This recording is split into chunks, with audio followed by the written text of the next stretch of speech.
बचपन से ही पेंटिंग का बहुत शौक था। वो हमेशा से ही पेंटर बनना चाहती थी, पर उसके माँ और पिताजी ने उसको कभी भी इस चीज के लिए सपोर्ट नहीं किया और उसकी शादी नीरव से हो गई।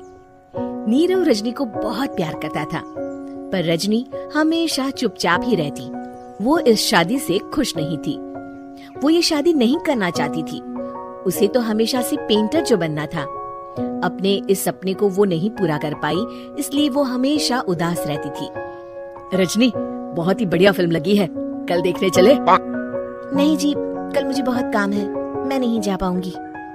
अच्छा तो कोई बात नहीं, संडे को चलते हैं।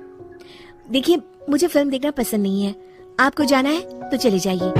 नीरव को मना करके रजनी वहाँ से चली जाती है और अपने बैग को खोलकर उसमें बंद पड़े ब्रश और कलर्स को देखकर रोने लगती है। रजनी, चलो ना कहीं बाहर खाने चलते हैं, कुछ तुम्हारी पसंद का। जी, मुझे नहीं जाना, मेरी तबीयत ठीक नहीं है। रजनी वहाँ से चली जाती है। नीरव को समझ नहीं आता कि रजनी उससे इतना दूर क्यों रहती है। वो जब भी उसके साथ वक्त बिताना चाहता है, रजनी कोई ना कोई बहाना बना देती है।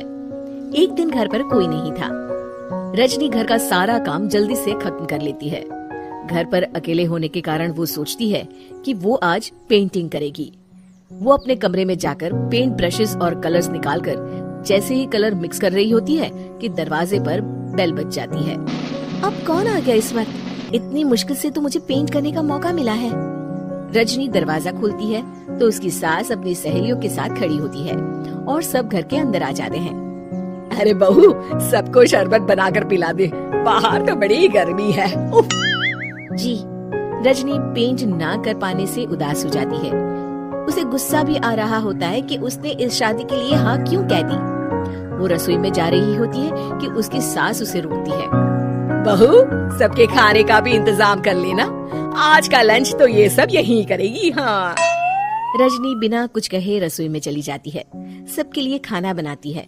सब खाना खाते हैं और रजनी घड़ी देखती है कि ये सब कब जाएंगे ताकि वो अपनी पेंटिंग कर सके।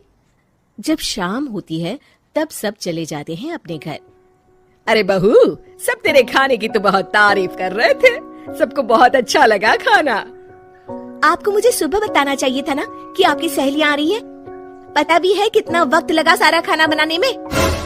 अरे बहू, तू ऐसे कैसे बात कर रही है मुझसे? तो और कैसे बात करूं? मैं इस घर की कोई नौकरानी नहीं हूँ कि इतना काम करूंगी।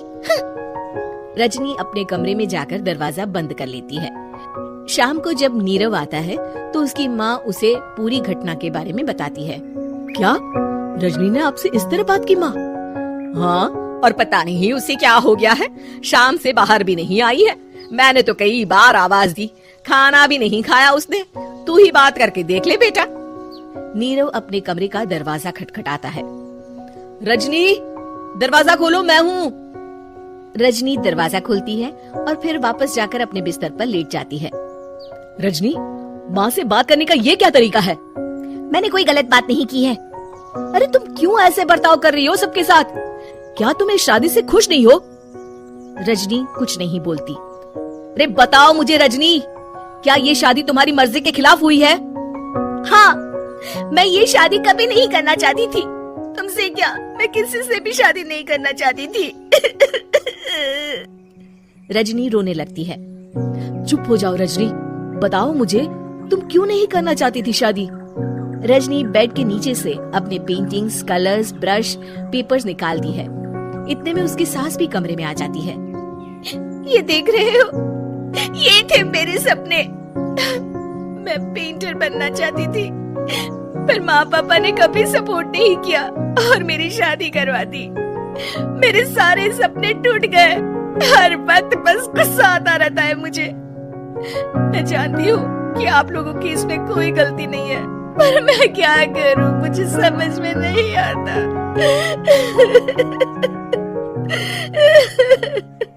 रजनी फूट फूट कर रोने लगती है। मुझे माफ कर दीजिए, आप दोनों के साथ मैं बहुत बुरा बर्ताव कर रही हूँ। अरे रजनी बेटा, चुप हो जाओ तुम। नीरव पानी लेकर आता है।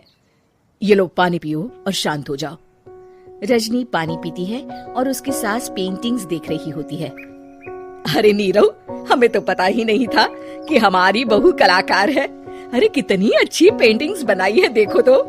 ये वाली तो मैं अपने कमरे में ले जाऊंगी। आपको ये पेंटिंग्स अच्छी लगी? अच्छी नहीं, बहुत अच्छी लगी। और तुमने हमें बताया क्यों नहीं? तुम जब चाहे पेंटिंग कर सकती हो रजनी। हम तुम्हारे सपनों को पूरा करने में तुम्हारा पूरा साथ देंगे। हाँ बेटा, हम कला की कद्र करते हैं।